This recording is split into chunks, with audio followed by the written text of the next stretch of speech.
the floodgates are now officially open. If you have not heard yet, Trump was found guilty last night. But the truth is, this is most likely going to backfire in the Democrats' faces. And Robert F. Kennedy Jr. broke this down perfectly. I'm not a fan of President Trump's, but I want to win. I want to beat him in a campaign on a level playing field. I want to talk about his issues, about locking down the economy, shutting down 3.3 million businesses, about running up a $34 trillion debt. All right, folks, let's dissect what Robert F. Kennedy Jr. just laid out on Jesse Watters' show. It's clear that even within the Democratic Party, there's a recognition of the dangerous game being played with our judicial system. First, Robert F. Kennedy Jr. highlights the obvious. Every time Trump gets impeached or indicted, his popularity actually increases. I mean, his funding numbers are going nuts right now. This is something the Democrats seem to miss completely. On top of that, instead of weakening Trump, these political prosecutions are galvanizing his base and even attracting new supporters who see these actions for what they are, blatant political maneuvers. Robert F. Kennedy Jr. isn't a Trump fan, and he makes that clear. But what he's calling for is a fair fight, and I agree. He even wants to challenge Trump on the issues of economic lockdowns, national debt, wars, and Wall Street favoritism, not in the courtroom. This is a stance that upholds the integrity of our electoral system. Winning an election by disqualifying your opponent through legal tactics is not only undemocratic but dangerous for the country. It sets a precedent that political battles should be fought in courtrooms instead of at the ballot box. Keeping politics out of prosecution is a principle that is foundational to maintaining public trust in our legal system. If the public starts to believe that prosecutions are politically motivated, we risk descending into a banana republic scenario where political rivals are routinely jailed to eliminate competition. And then Jesse Watters rightly points out the role of the media in all of this. A fair and unbiased press is essential for democracy, but what we have now is tribalism in the media. Many journalists have abandoned their duty to report the truth impartially, instead becoming cheerleaders for their political side.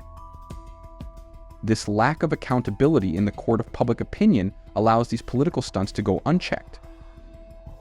Robert F. Kennedy Jr.'s final point is about the changing nature of the Democratic Party. The party that once prided itself on expanding voter access is now seen as trying to limit it. Disenfranchising voters or removing candidates through legal machinations is a betrayal of democratic principles. Even if you don't agree with Trump's policies, the way to defeat him is through fair elections, not through politicized prosecutions. This approach isn't just about one man, it's about protecting the integrity of our democratic system.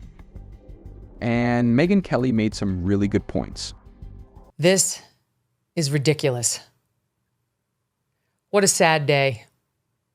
The country's been disgraced. That's what's happened. Alvin Bragg and this judge have disgraced the country. We made it, almost 250 years without doing this. And now, because of falsified business records, we've convicted, as a felon, a former president of the United States. You don't think we could have done something like this to Bill Clinton or Hillary Clinton or others? We had a standard. We didn't do this in America. We aren't a banana republic, or at least we didn't used to be.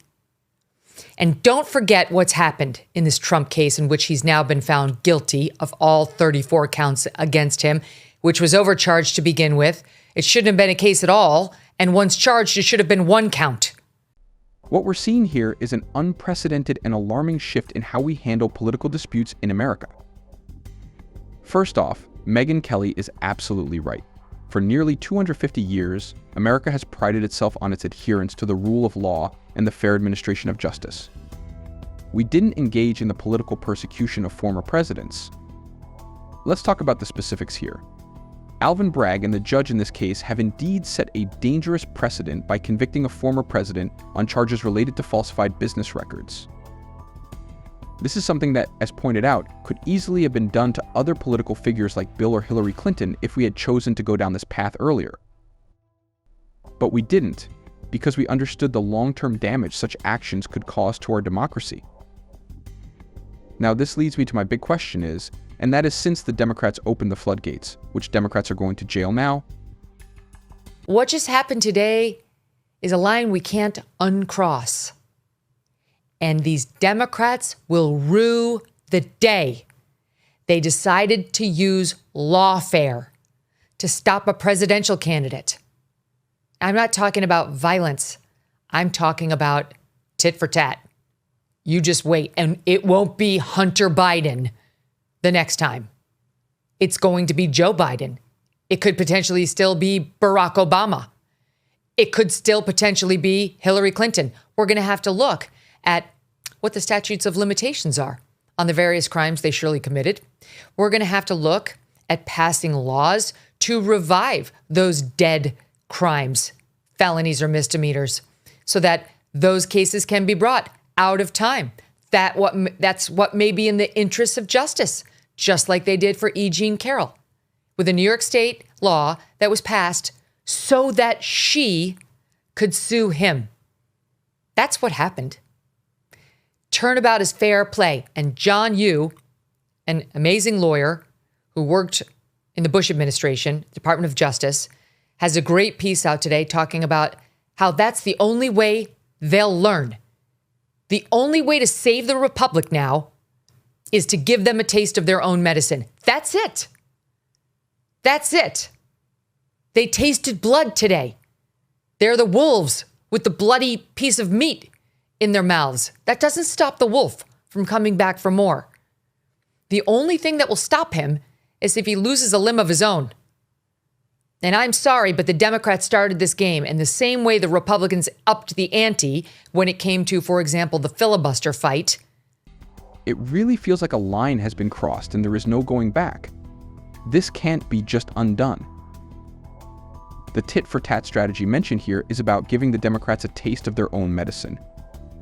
Doing it the same way they did to Trump, by using the legal system to hold them accountable.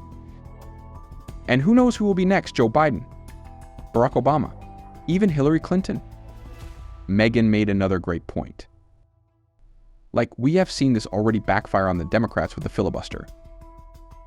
When Democrats removed the filibuster for lower court nominations, it set a precedent that Republicans later expanded. This cyclical escalation is a dangerous trend that threatens the stability of our political system.